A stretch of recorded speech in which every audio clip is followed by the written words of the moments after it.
We're also going to talk about tariffs and tech, the impact that we're seeing tariffs um, and the rollout of those have on video game consoles, and some other technology. But we begin with breaking news because about those tariffs. This was a Truth Social post from Donald Trump uh, just under an hour ago, where he has said that he is implementing a 90-day pause on the reciprocal tariffs against many of the countries, saying 75 of them have kind of come to the negotiating table, but raising tariffs on China to 125%. He says this is effective immediately. And the market reacted immediately. Take a look at the Dow jumping at the news right about the time that started to come out. And you see now up about close to 7%. Reacting to that big news. But we continue to track the impact of this, and obviously very much a developing story. And joining us live now via Zoom is Gene Park, who is a reporter with the Washington Post, covers video games and gaming culture. And Gene, we appreciate you joining us this afternoon here on Florida Live. Thanks for having me, Garrett. Appreciate it. So it was interesting because on the same day that we know the president first announced these tariffs, that was the same day that Nintendo unveiled their new gaming console, the Switch 2. And we know how popular the Nintendo Switch is, so this was an announcement that was watched closely. And those pre-orders here in the United States were supposed to start today, but we know the tariff announcement really changed a lot with that. Can you kind of get us caught up on where things stand? Yeah, so the Nintendo Switch 2 debuted last week on April 2nd, which was timed at the same time as Trump's Liberation Day. I was actually in New York City covering the live media event, being among Nintendo staff, and to wake up the next day after the event was over, at least for us, and to see all that was very bewildering to say the least. Right now at this point, and as you said, there's a lot of eyes on the Nintendo Switch too, because the Nintendo Switch is actually at this point in history the third best-selling video game console of all time, only behind Sony's PlayStation 2 and Nintendo's own DS, respectively, at 150 million units sold, and it is currently still the most popular video game system at the time at this time, over the PS5 and the Xbox. So a lot of eyes on the Switch 2 right now, which only drew so much more attention and awareness of the tariff situation among gamers and the gaming populace, especially since today was supposed to be the pre-orders. So we don't really know what's going on right now. It really does seem like Nintendo was kind of doing a wait and see to kind of see what would happen. And as today proved, things are very, very unpredictable and quite chaotic. So it still continues to be a very unpredictable, at least in the gaming front too. And so they had come out and said that they were going to pause these pre-orders that were supposed to start today to kind of assess the impact of tariffs and what they said the evolving market conditions. So where do things go from here, Gene? Who knows? So in 2019, Nintendo moved production out of China to Vietnam. As you know, in 2019, Trump was president back then, if you can believe that, 5, 6 years ago.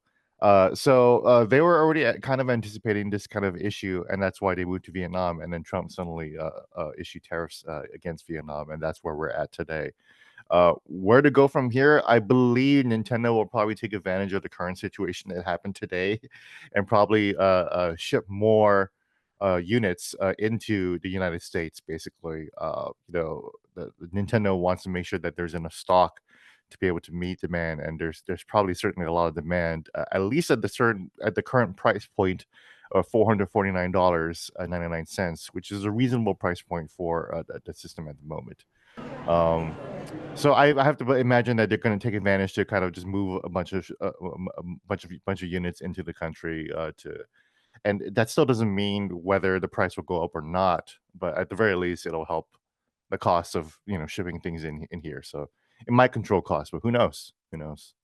Yeah, and that's interesting because we did see that earlier this week, according to multiple reports, Apple flew in 5 planes full of iPhones to the U.S. to avoid tariffs. So this is something that these tech companies, especially that do have a lot of that overseas production, are trying to take advantage of at this point.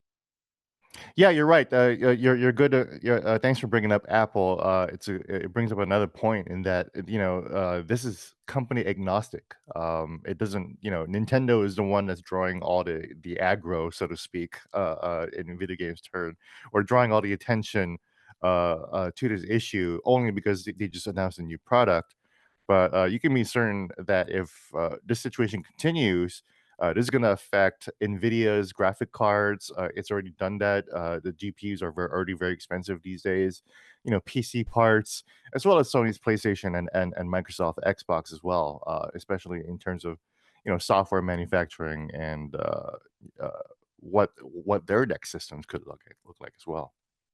But as we have seen with this breaking news this afternoon, this really is an evolving landscape here, and so I would imagine that's an additional challenge for many of these companies in these tech industries trying to figure out what to do next. Because, like you talked about with Nintendo trying to move some manufacturing to Vietnam, kind of preemptively before, that didn't do a whole lot of good when it came down to it. And so kind of hard to predict where things go next and how to respond.